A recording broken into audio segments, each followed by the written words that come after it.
Life can change in an instant.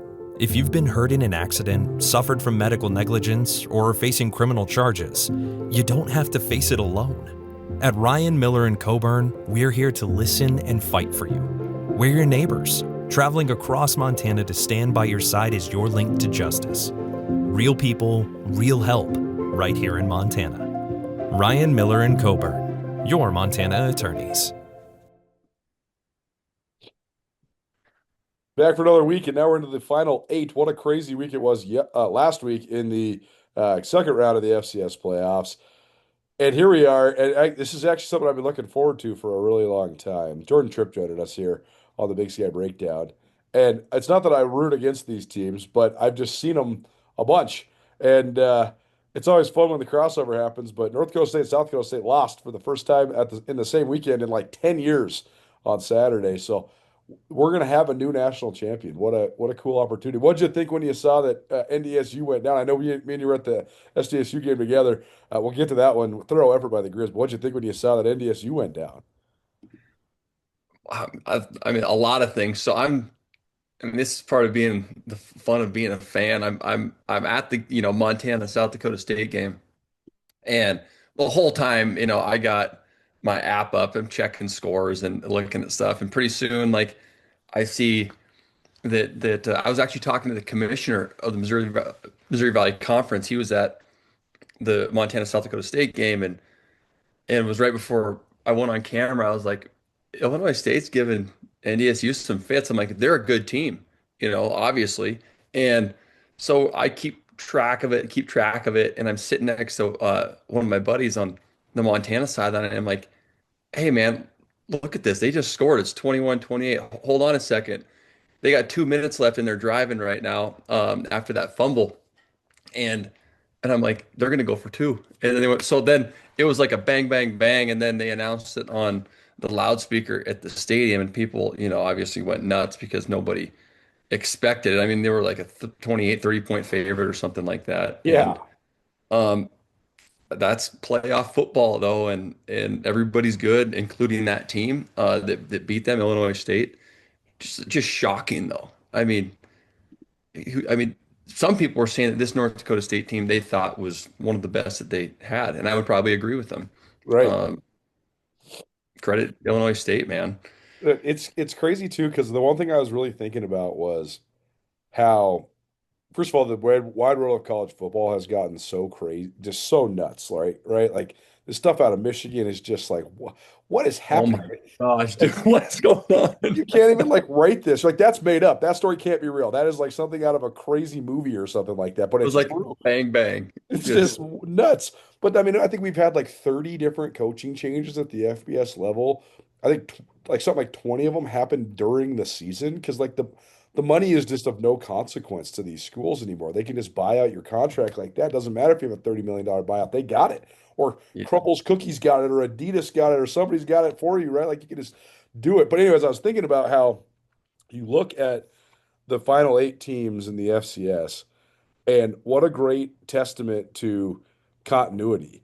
And I wondered with North Dakota State if finally, the all the distractions that can come with having a coach that is in the mix for other jobs, maybe it finally affected them because they have had, a coach take a different job during the middle of the playoffs 3 different times, and they somehow still won the national championship. They've had other coaches that were almost going to take another job and stayed, and they decided to stay though, but they were still in the mix like while the playoff run was going on. I think that's the most undertold story of their success. To be able to manage all of that is crazy. Oh, It was coaching change after coaching change, so you wonder if it just caught up with them.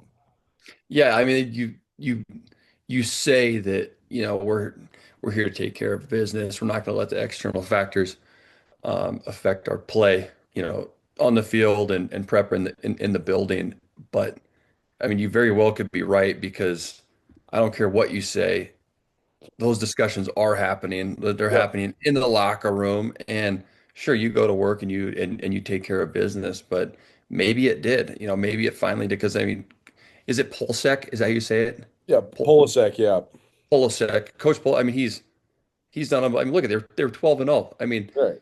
what they were doing in his name, along with a lot of other coaches' names, have been in the hat for things, and It did. I mean, I went back and watched that game. It just looked like it was a complete, I don't want to say lack of focus, like because the effort was there. It was just it seemed like some of the play calls and some of the execution it just didn't click for them. They Not look saying rust- that Illinois they State didn't do a good job. they look Um, rusty, but they look rusty. Yeah, I they agree with you. yeah, they just didn't look, yeah, they didn't look as sharp and have as much um juice as I would, the physicality wasn't there. It was off. It was just off. Um, and that could be an effect of your head coach and multiple other coaches, the transfer portal. Look, man, when these windows open, there is Right. a direct correlation of mistakes and bad play from when these windows open to a number of players. I mean, pre-snap Yep. penalties, missed assignments, like there are ways that these coaches and teams are getting in to access conversation with these players. And yeah, man, it's a weird day in college football, but I think you're right. I think you're onto something there because there was a large bit of distraction. At least it would seem with North Dakota State in that game. I think it's more pronounced now too, because if you hear your coaches on the way out, you start thinking, okay, what's my plan? Because Yeah, you didn't have so much mobility, right? Like Ty Hobbs and I were talking about this yesterday. We were lifting weights, and Hobbs, former Griz player, and he was like, yeah, man, I remember somebody telling me that Bobby had been a finalist for a job, and he's like, this was like 2 years after it happened. Like we had no idea. We didn't even find out till it had happened like years previously. And even if we would have, he's like, even if we would have known, what are we going to do? Like, we're at Montana. Like, if you transfer, you're going to have to sit out. Now, with all this stuff where you can just go wherever you want and there's no consequences to anything, I really do. I think it gets guys' wheels spinning too. I wonder, again, I agree with you. All the credit to Illinois State. What a great effort by them. They're a tough physical team and good job. And they have and we'll get back to that too, because they have a coach that's been there forever. But right. I wonder if the same dynamic afflicted Montana State. They just figured out a way to get out on ahead. To me, it's not a coincidence No, that the number it's one and number not. two team seeds looked a little bit stuck in the mud after both their coaches had been in the mix at Oregon State and Colorado State and all these other places. And I don't know. I just think that we're all humans, man. Like it's just human nature to sort of have some wondering. And even if you are completely locked in, I think that it's extremely difficult. Not that it can't be done without it being handled properly and at top of mind. But if you are, which we all are, human beings, it's going to detract from some type of focus, and it's going to allow you to be taken away and have to think about certain things. Because in the past, when I've seen this issue come up, it's typically been with teams who maybe aren't ranked, in the top four seeds, and they've had a shaky season, and then their coach is maybe going to be gone, or it's that point where they're like, we probably don't have a shot this year. I'm going to start thinking about, making some cash at the next, but which is just freaking crazy to even think about. But the reality is that it happened to, I think, a North Dakota State team, and it just goes to show you though that if you don't have, and I'm not saying anything bad about Coach Polasek and North Dakota State, they're, a blue blood dynasty. But if you don't have certain things at the top of mind and you lose focus where, your guys are getting pulled different ways, it can happen fast. And you can lose focus and lose a game, and they did. Totally.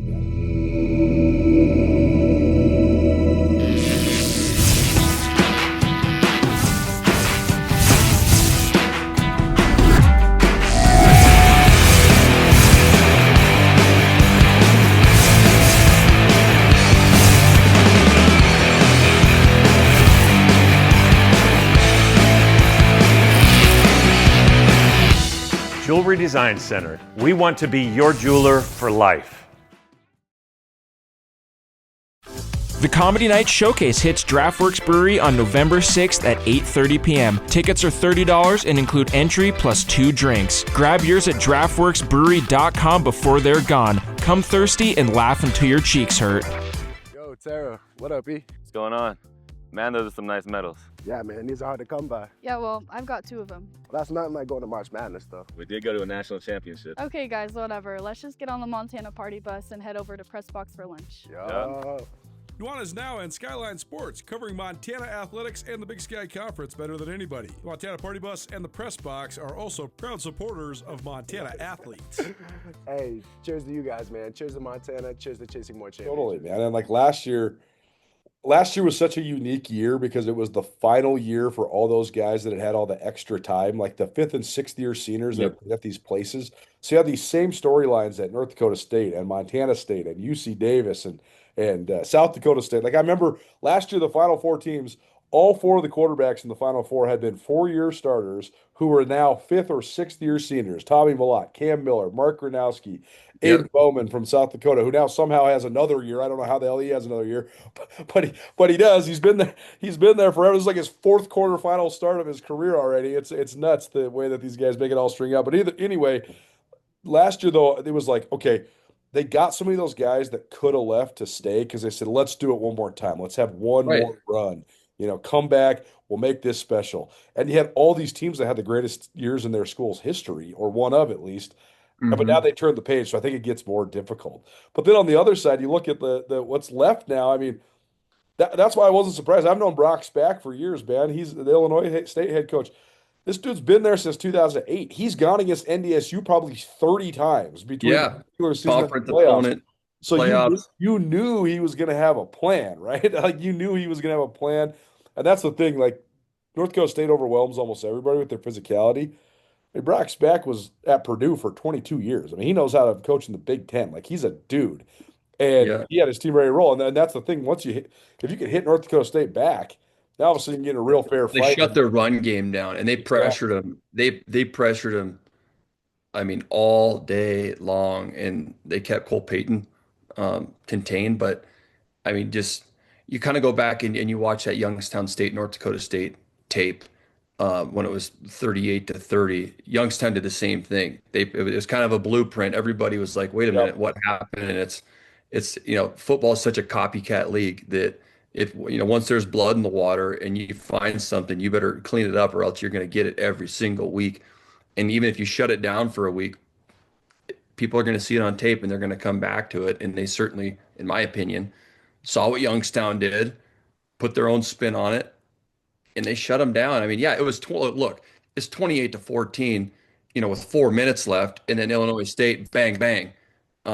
You got to have a couple things go your way, and North Dakota State did something that they don't normally do, turn the ball over late in the game, couldn't stay on the field, and Illinois State goes for 2, but I mean, it was just a wild weekend. And then, before we get to the Montana game, we talked last week about Yale. I'm like, everybody thinks Montana State's going to blow Yale out. I'm like, it's football, and Yale's a good football team. Totally. Again, Montana State has not had a lot of issues until they played Montana, and you saw Yale, a bunch of smart dudes, hop into a very similar 4-down, simple, 2-high safety against Montana State. Yep, spine quarterback. Yeah, you're gonna have to beat us, and we're going to run the ball and try to control the tempo of the game. And for a large part of it, they did. And then Montana State hit some plays. Their defense stepped up, made some massive plays, when Yale was in scoring position. And I mean, that's just football. I mean, it's just it's the beauty of playoff football. At the end of the year, when you have all these good teams, there's so much tape and so much information to where you can develop a very good game plan and see if you can go execute it. 3 notes there. One, we don't have to cash this out, but Illinois State's inside linebacker at 46. That's Ty Niekamp. That's Travis Niekamp's son. Travis Niekamp was coach for the Griz for a couple years. He got caught in the wash when Bob Stick got ousted. I always liked Coach Niekamp. I thought he did a really good job. I thought he was a good coach, and he's the defensive coordinator there at Illinois State. His son's awesome. His son was the Missouri Valley Player of the Year this year, and he's All-American. I love the way he plays. So that's just one note there. Second, you played in the NFL. Did you play with guys from the Ivy League? I'm sure you probably had an Ivy League guy. Oh, yeah.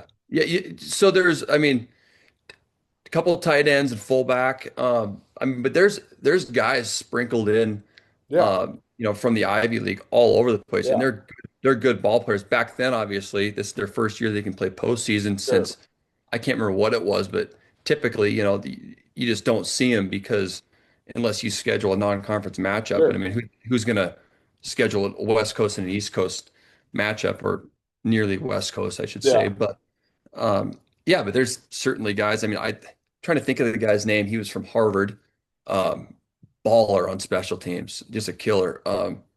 I'll think of it here before the end of the show. Yeah. I'll see if I can. Me and JP Plummer talked about this when he was in San Francisco. There was a couple guys from the Ivy League, but that's the point. The point I'm making is that I knew Yale would have some dudes because there's just that league. You got guys that go to those schools. They're not FCS level players, but they're going to Harvard because they want to go to Harvard. They're going to Yale because they want to go to Yale. Like that running back that Yale had last week, Pitzenberger. I mean, that dude could play at Penn State or Pitt or wherever he wants. He just has he's to gonna play in he's gonna play in the NFL. Exactly, man. Like, and so he's just at Yale because he wants to get an education at Yale. But I knew they were gonna have a couple like top level type of talents. And then to the third point, you mentioned the defense. Yale had a great plan against Montana State. And then on the other side, when Neil Daly was out with a sickness, and then Xavier Aarons busts his knee, and all of a sudden you got two inside linebackers. You used to play in 4 or 5. Now you got 2. I mean, Yale knows they're playing with house money. They smell blood in the water. They say, okay, we're running inside zone right there. Like, we're going to run Pitzenberger right at your inside linebackers and see if you can do it. And they don't throw the ball away a couple of times, especially in the red zone. Obviously Montana State has to make that play, but I mean, it's a different ball game. You're looking at Illinois State and Yale, and I mean, look at some of these other games. I mean, South Dakota completely blows the brakes off of Mercer. I mean, blows. And what happened? Mercer's coach left a couple days later. Again, distraction, right? It's if not managed properly and at top of mind, it can get loose in a hurry on your team. Guys start talking, they start looking out the door and looking out for themselves, and rather than and not to blame them, but rather than the whole as a team. I think that we don't have to get on it too much, but Coach Nick Saban said it great. People are hanging out Lane Kiffin. He goes, look, this isn't a Lane Kiffin conundrum. This is a college football conundrum, and it's players and coaches. And Coach Saban got out of it because he's like, this is about developing players, and everybody's looking for money. And he goes, I don't blame these players. I know how I was when I was 20 or 21. It was hard enough for me to manage, just me being in college, let alone people offering you millions of dollars to go play. Throw the coaches into that. Why are we doing this in the middle of the season for players and coaches having to have discussions with players, and players having to have discussions with coaches of whether or not they're going to be here next year in the middle of a season when you're on a playoff run? Like, I mean, NCAA's got to figure it out, man. I mean, not that hard. Good.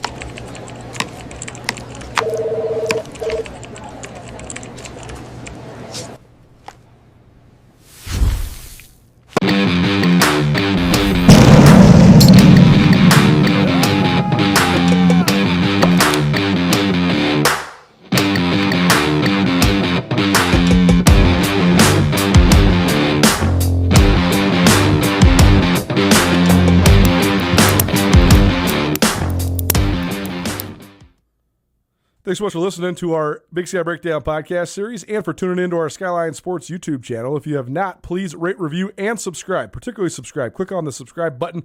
That helps us out a ton. Thanks to our great partners who help make all of this content possible, including Ty Hobbs at Keller Williams Real Estate. Ty's a great friend of mine, guy I lift weights with in the mornings, and a guy I golf with as much as I can, but he's also an ace realtor. I did not choose him as my realtor because he's my friend, although that was a big perk. He is excellent when it comes to everything from efficiency to negotiation to no frills, no BS. He got our house on the market and got it sold in less than 24 hours, more like 4 hours. It was an impressive turnaround. He got us exactly the contract that we wanted. We needed to stay in our house for a couple months because we had a new build coming up. He negotiated that flawlessly. The negotiation part is the number one reason why we chose Ty, but he also has a great acumen when it comes to construction, building, remodels. We had a flood in our house that I needed help with repairing. Boom. He helped me out. Awesome service, awesome job. And if you're in the market for a realtor, Ty Hobbs is your guy. Let's hear more about the current real estate market from the man himself. So, two-part question. First of all, do you think that land in town is harder to come by? It's certainly getting that way, right? For sure. A lot of people, when they think, "Oh, I want to buy some land," they're thinking, "Okay, I'm gonna buy it out in the Bitterroot or out towards Frenchtown way." In actual Missoula is tougher and tougher to find land, but you got a piece of land for sale right now. Yeah, I got a great lot. Actually, it's one of the biggest lots in the Range Club right now. It's just shy of a half acre, right on number 15. So it's right on the golf course. It's a great lot. It's big. You can build any sort of custom home you want right there and be right on the golf course. Have great views of the mountains and kind of live that club life, so to speak. So if people want to find out about that and other listings that you have, how do they find them? Best way is just get a hold of me by phone, 406-544-9790. Join Town Pump's Pump It Up Rewards Plus program and never pay full price for fuel again. Save 5 cents on every gallon every day at any Town Pump across Montana. Plus, earn and redeem points on your favorite in-store items to get free stuff with our clubs. Stop in and pick up a rewards card. Download the Pump It Up Rewards Plus app today. Or visit townpump.com/rewards to register and start saving. Right down the road. Pump it up. Oh, yeah.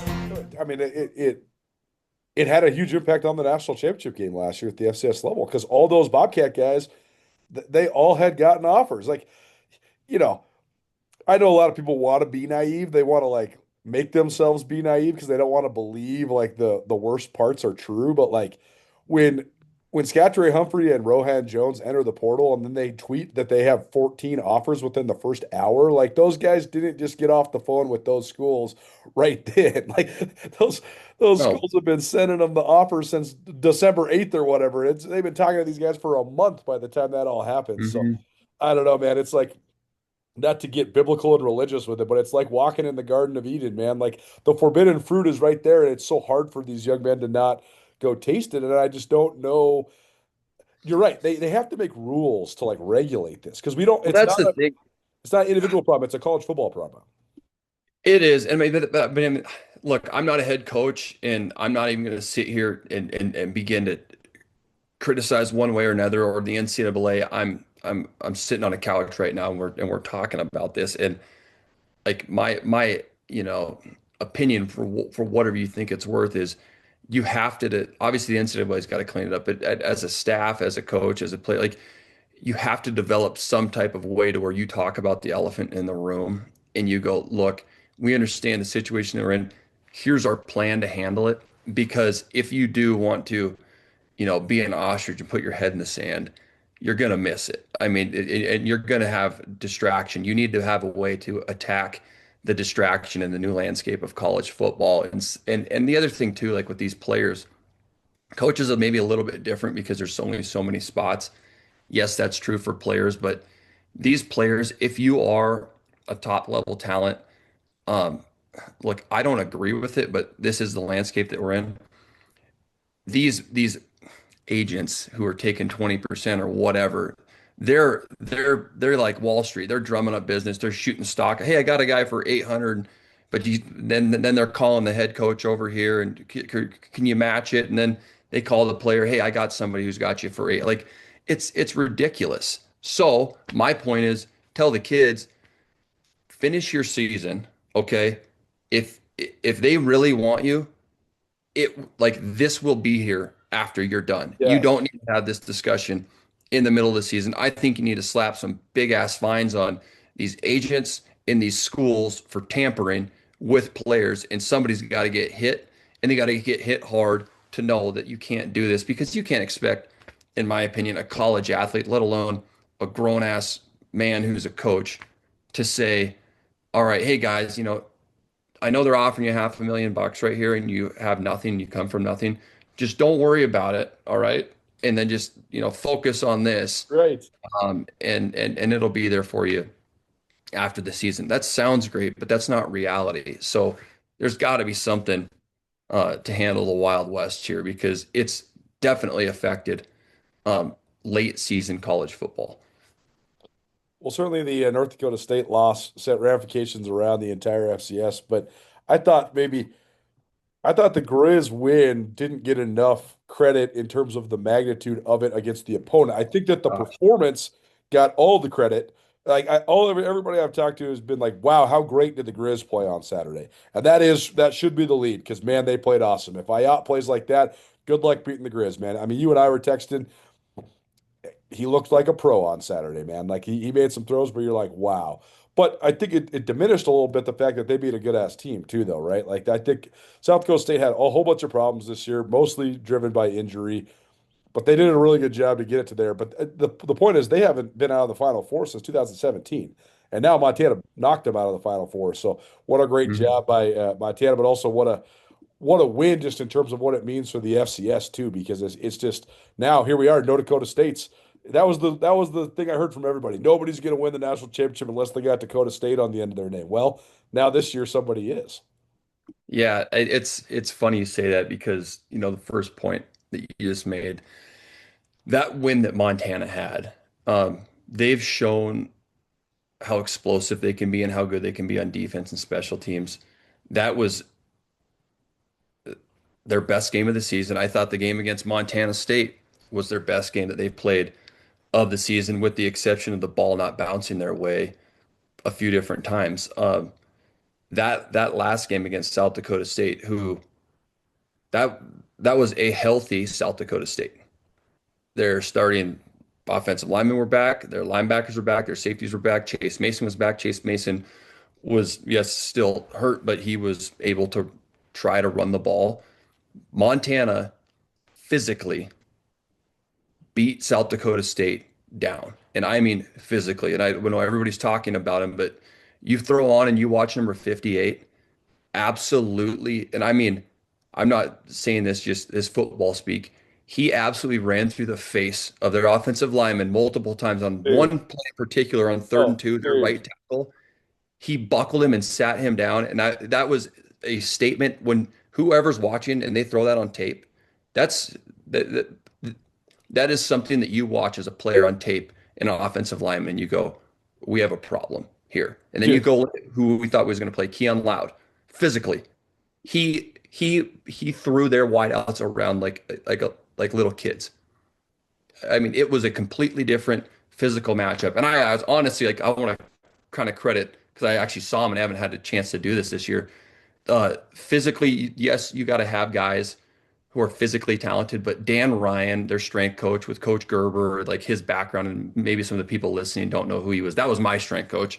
He's a platform guy, and I just credit the health of the team and the physicality coming a lot from him and what he's doing in the weight room with some of those kids, because you see it early in the season. You don't usually see it late in the season like this, and that's a credit to him getting these guys through the season healthy and continuing to keep them strong. But yeah, you'll love this. You'll love this. So I'm working on a couple of things, long form things that will probably drop after the national championship. But I have a couple of my filmers in town, including Brandon Sullivan, who's a Emmy award winning guy, and it's been awesome to get him on our team this year. And I think he's made it to like 5 games now. But he follows both Montana and Montana State, and he knows like the Ayats and Gilmans and Worthams and all that in the world, but he doesn't necessarily quite know like the in-depth stories of the guys like on defense and stuff. So we're driving away from the stadium, and he's like, "Dog, who is 58?" And I was like, "Let me tell you a story, man." He's like, "That dude is the most physically intimidating guy I have ever seen at this level." And I was like, "Yeah, dude, he was the #1 recruit in the country." And he's like, "What do you mean, for the FCS?" I was like, No, no, no. This dude was the Max Preps Defensive Player of the Year in the nation in high school. He just has been hurt for like 6 years, and he's never really gotten a chance." And Brandon's like, "How old is he?" I was like, "Dude, he's going to be 26 years old." And Brandon's like, "Yeah, I know. I can tell." But those poor South Dakota State guys, man, 69 and 73 are going to be having nightmares about Tuliapupu for the rest of their lives, man. I mean, I know exactly which moves you're talking about. He had the one up and under where he had a move where he looked exactly like Khalil Mack. Like if you're a scout, you're like, that's my comp. It's Khalil Mack, 6'3", 250, looks exactly the same. And that's high praise because Khalil Mack's one of the greatest players of his generation. I don't think Tuliapupu has that high of a ceiling, but man, he is a beast and he's got it rolling right now. But those things go hand in hand, right? I think Tuliapupu's great performance and the fact that he's turned a corner, I think it goes hand in hand with the fact that Loud was back. I think you can just bring some pressure off the edge with Loud out we there. talked about what it does for a defense when you have number 5 back, who is, you show me a corner in the FCS that is more talented than him. I challenge anyone, and that includes everyone in the Big Sky Conference. There is physically, I mean, look, okay, the kid he's been hurt, but he's been working on a few things. He hasn't taken live reps. He stepped out there and was lights out, spot on. Like, the kid is just unbelievably talented. He's smart. I mean, he understands route concepts. He is a rare talent, and it just changes who you are on defense to have him back. And it's funny, like you look at these young linebackers, and not I would say young, but some of these kids, like in pass coverage, like when 5's on your side and you know that you're in man, forget about it. Just focus over here. Focus on your work and your coverage and the run and whatever over here. It just allows you to take, you know, a concern off your mind as a defender. Same thing as a safety. Like if you're TJ Roush or Diesel Wilkinson and you're in 3-by-1 or, you know, whatever, they motion to 3-by-1 and you got number 5 singled up, forget about it. Like that's why the Legion of Boom, you know, this isn't the Legion of Boom. That's why the LOB was so good with Sherm. It's like when you got 25 over there, when you have a shutdown corner over there, forget about it. Like go be aggressive inside. And you saw a lot of that come to life because, you know, Roger Cooper and Tim Houck can call a game differently when you have a corner like that, because Kenzo Lawler is a damn good corner and he doesn't get enough love. He should have been, you know, at the very least, you know, a second team. He had, you know, at one point in time, he was leading the country in PBUs. That's because he's also getting attacked, but he stepped up to the occasion. And so Montana's got 2 healthy corners right now who can play good, very strong football. And you saw a lot of stuff come to life. That they were able to play, like we said, with more in the box, heavy on the run, and it shut down a good South Dakota State run team. This weekend it'll be interesting with their more pro style zone scheme with South Dakota. But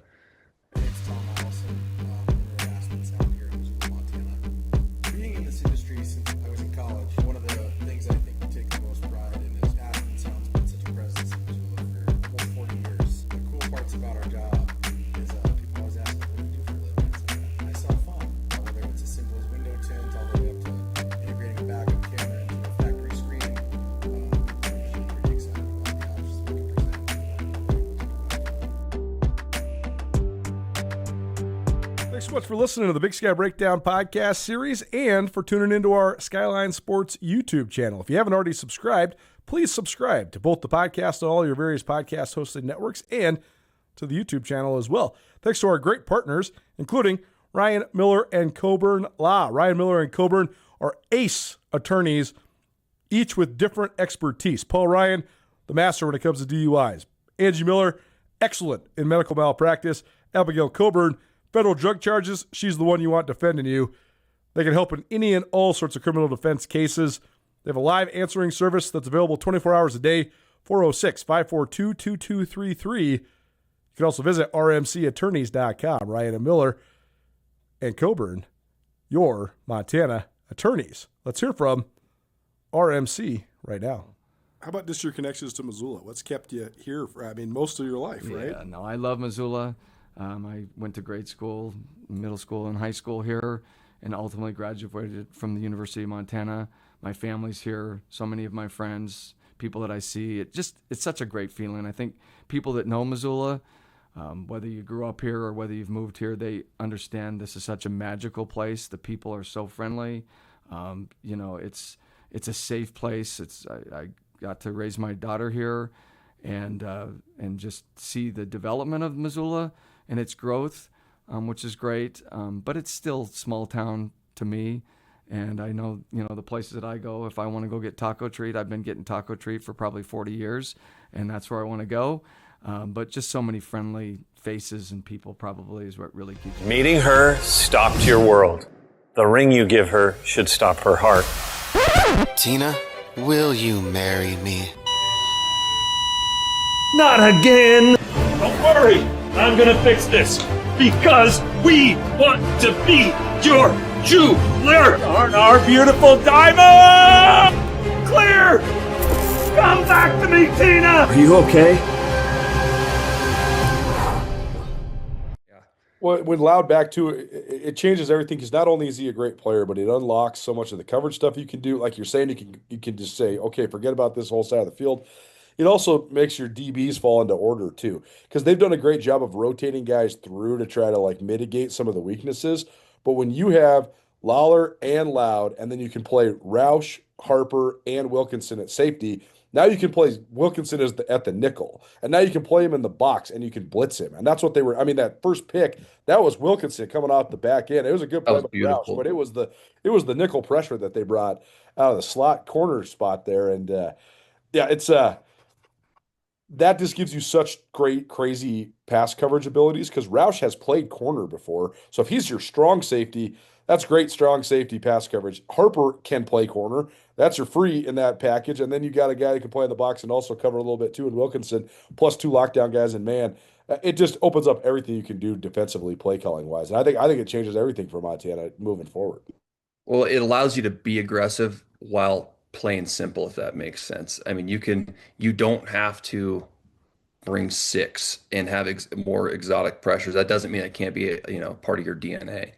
But when you can play man to man, even if you're going half zone, half man, in coverage to where you got man on Keon Loud's side and you got zone away from him, that just allows you to do certain things to where you can bring 4, you can bring even 5, and just understand that it doesn't have to be coming from an exotic pressure because you have two true corners.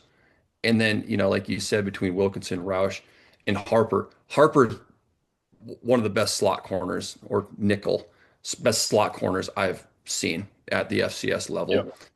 Diesel is great in the run fit, and TJ he can play the post and he can play in the box. So it's nice because TJ also can play like a linebacker as well. So when teams hop into 12 personnel, you're going to see 12 and 13 personnel, 1 back, 2 tight ends, or 2 backs, 2 tight ends from South Dakota. You don't have to go heavy. You don't have to take out and put in another linebacker. Those 2 guys, you can count on them in the run fit. Yeah, it's a thing that's worth explaining to people too, because it is such a credit to Tim Houck to be able to teach those guys how to play all 3 spots, and the fact that they can just go like this, and it's just based on where you're at and with the alignment on the field and all that. Like, all 3 of those guys can play nickel. All 3 of those guys can play strong. All 3 of them can play free. They can all play that Griz spot where you run the alley. And that's impressive coaching. Because I know a lot of people have thought, like, what happened to the Montana safety? Like, why isn't there a Colt Anderson or a Vince Huntsberger? Like, football's different, man. It's just different than it used to be. And so you can't necessarily – it's just so much more diverse of what teams do offensively. So you can't just isolate that free hitter like they used to do with Colt Anderson. Boom's a great player, but all he had to do was run the alley and just smack somebody, right? And like if he missed, it's all good because he got backup help. And like he was just like a third linebacker basically coming downhill at people. Yeah, it's just different. The football is just different, and it's a great testament to Tim Houck for the way he's been able to teach those guys how to do so much stuff on the back end.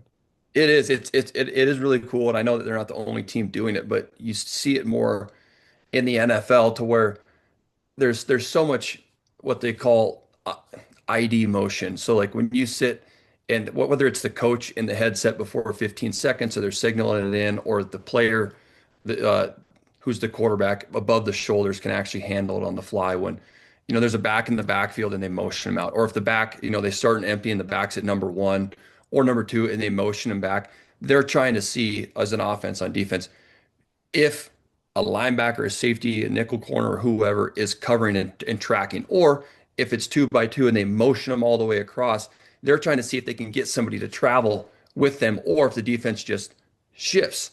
Well, something that you can see that happens in the NFL is, or with Tim and Roger, they'll get someone running with them, but that defender knows that if they're playing, quarters or cover 3, if they're a buzz defender on this side and they run across, now the next guy who was the hook player is now the buzz defender. Now he's the new buzz defender, depending on where he ends up. So they're playing zone while showing man ID. And that screws with offenses and defenses alike, because you're able to show that you're playing man or zone and vice versa. And that happened a little bit last week. It happened against Montana State and some of the other games that they've played so well, but you can't do that if you don't have, you know, Harper, Wilkinson, Roush, and Loud. It's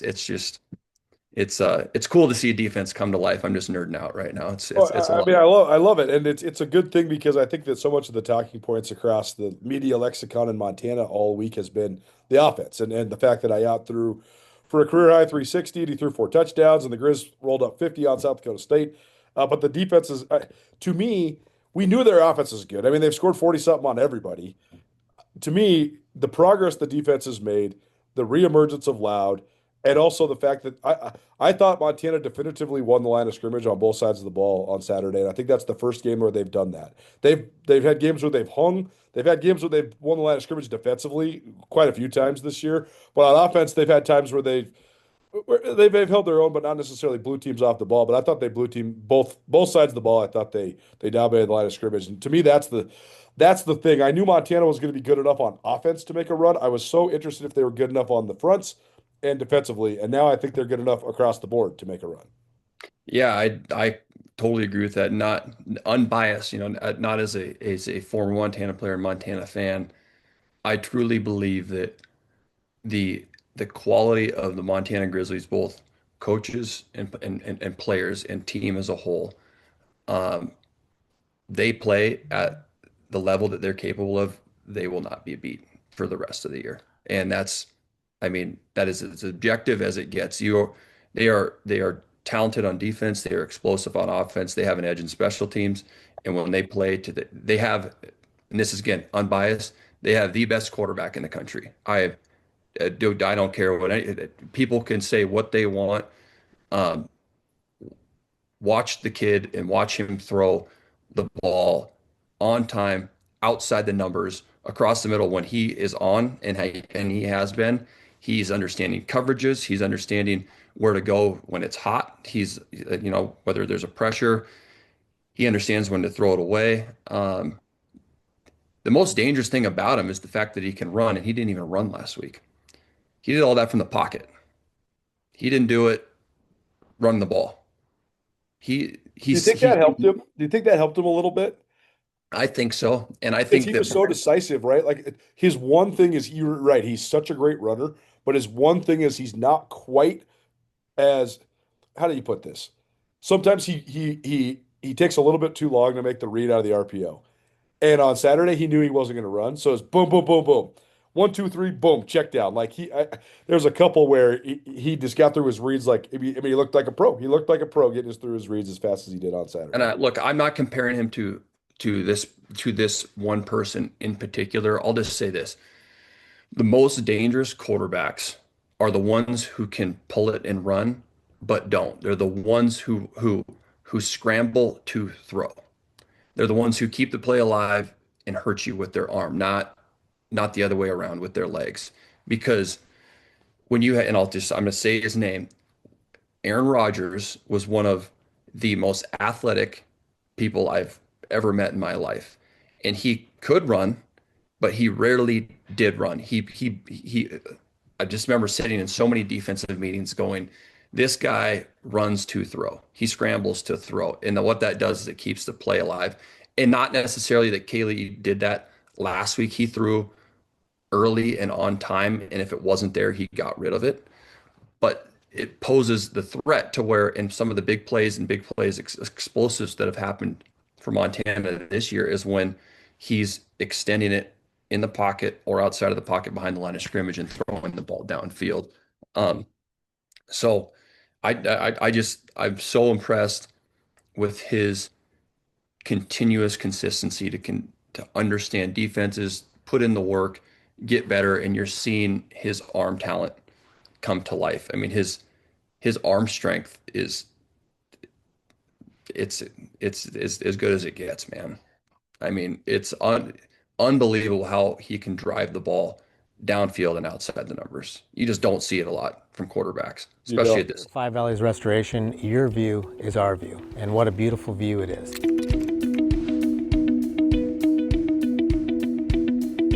We are proud to be locally owned, locally operated. We love our community here in Missoula and also the full 5 valleys that we do service. We give back to the community, we service our community. Our kids go to school here, we live here, we play here, and we love it here. In our line of work, we are often helping people when they are at the worst part of their life or the most vulnerable. I'm Angie Miller with Ryan Miller in Coburn, and we specialize in helping our clients through difficult times. We help individuals who have been injured in car accidents, suffered from medical malpractice, or who are facing criminal charges. If you ever find yourself in one of these situations, please don't hesitate to reach out to our firm. We're available 24/7 and can be reached at 406-542-2233.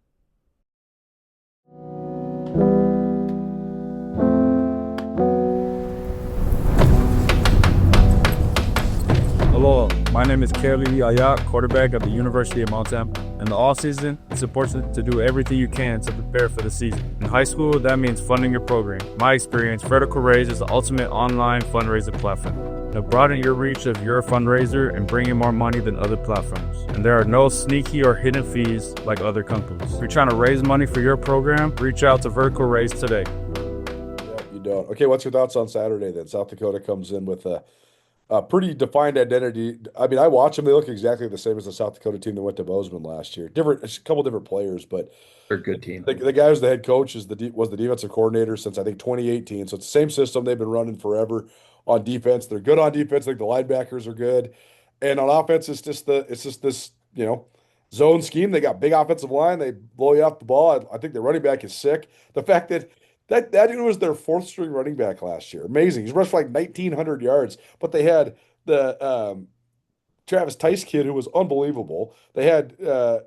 Pierre kid who was supposed to be the number 1 guy coming in this year. He gets hurt. So this guy gets thrown to the Wolves and boom, he's an All-American. So I don't think it's much. There's not a lot of secret to what South Dakota is going to do on Saturday. I'm just very interested to see how they match up. A part of me thinks that even with the fact they've had a good year and they're coming off this huge win, matchup-wise, I think that South Dakota is going to have a really hard time keeping up with Montana on both sides of the ball. What do you think? I think how much time we got? Just a few minutes. I don't want to keep your time. No, you're good. Yeah, you got as much time as you want. So I think South Dakota, for starters, I mean their game plan is zone run and shots. It's very pro style-esque. They have a lot of 11 personnel, 1 back, 1 tight end, to where or 12, 1 back, 2 tight ends, and they like zone one way, flash the tight end across.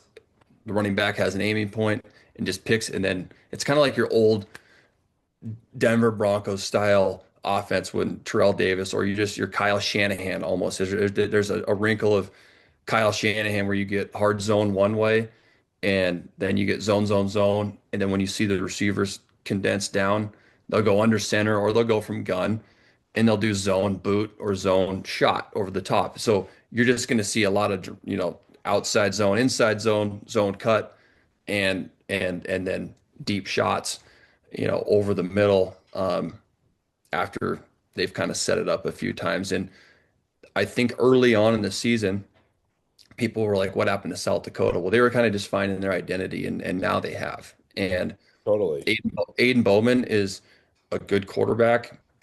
Running backs are good. I think that they got some talent on the perimeter at receiver, guys who can go catch the ball. I don't know his name. Number 6 is a damn good wideout. He leads the country in touchdown catches, so he's got numbers. Kid's talented. When you see him in motion, look for him getting the ball. But I think that they found their identity, and it's they want to control like any team, but they want to control the tempo of the game, by controlling the clock, run the ball, and they're not going to throw it if they don't have to. They are a balanced team, but they're not going to throw it if they don't have to, and they want to eat the clock. They would rather eat the clock than take shots and score fast, and that's why you see a lot of, in my opinion, closer games with a South Dakota. They're grinded out, and they just want to have a chance to win the ball game in the fourth quarter. And they're a good team on defense. They're good. They have a strong front, and typical 4 down. They play a lot of cover 3, just like everybody else in the Missouri Valley, with 8 people in the box. So that's them. I haven't seen a ton of their special teams, but that's who they are on offense and defense. I think they're strong up front, and talent on the outside, and they got some talent on defense, particularly on their defensive line. It's so interesting the way that the final eight is here, because I think it's such a reaffirmation. It's how you finish, not how you start. Because only two teams that are in this final eight are teams that started fast. That's Montana and Tarleton State. Everybody else didn't start well. I mean, South Dakota was 0-2. Stephen F. Austin was 0-2. Montana State was 0-2. Illinois State was 1-3 with an absolute beatdown at the hands of North Dakota State on their hands, but they got them back again. UC Davis was 1-1, but they had a no contest against Mercer. Just interesting that nobody really started well early amongst these. I guess 6 out of the 8 didn't start well, and then the 2 that did were Montana and Tarleton State, and that's what makes this level fun, though. It's how you bounce back when you do stub your toe, right? I think Montana showed that last week. Tarleton State had the embarrassing loss to Abilene Christian, and they just rolled people the last couple of weeks. I mean, they kicked North Dakota's ass last week, and I didn't think that was going to happen, and they did. So I think they're a legitimate contender too. So they are. It's an interesting field. Okay, last question: who has more pressure on them? Which team in the playoff bracket has the most pressure on them now that North Dakota State's out? Man, I don't know. That's a really good question.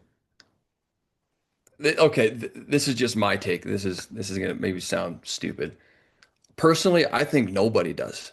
Like, I think the way you look at it is it's anybody's game. I could sit here and talk about all these different matchups, and at the end of the day, it's funny. It shows you how much any of us know, because I don't care who you are, nobody, and unless you're maybe a diehard Illinois State fan is going to say that you were going to beat North Dakota State in Fargo. Yeah, right. And that's one other thing too with these odds coming from whatever bet. I think one of the most unpredictable odds that you can get is probably FCS football, because some of these spreads are coming out. You look at how many people don't cover the spread or upset. I don't care what you say. It happens every year, but I swear, not the amount that it has happened with FCS football, especially in the playoffs. I mean, how much money did Vegas lose last week, if you want to talk about FCS football? And it's like, seriously? I mean, 28 points and Illinois State wins. And then you look at even Montana State, Yale. I guarantee they lost their ass on that game. I mean, 21-13. I mean, come on now. And then they go -1.5 or -1 for South Dakota State, Montana. And you look at that blowout. It's wild, man. I think that it's anybody's game. Again, unbiased, I think that Montana has the most complete explosive team, and I have watched everyone. Montana plays their best ball. They're not getting beat. That's my personal opinion, and that includes if both Montana schools win and they play the following week in Bozeman, which will be wild. Well, that's what we are hoping for, but we got to get through this week first. But I think it's going to be a fun weekend, no doubt. Jordan Tripp here on the Big Sky Breakdown, SkylineSportsMT.com. Good to see you, buddy. Thanks for doing it. Yeah, thanks, brother.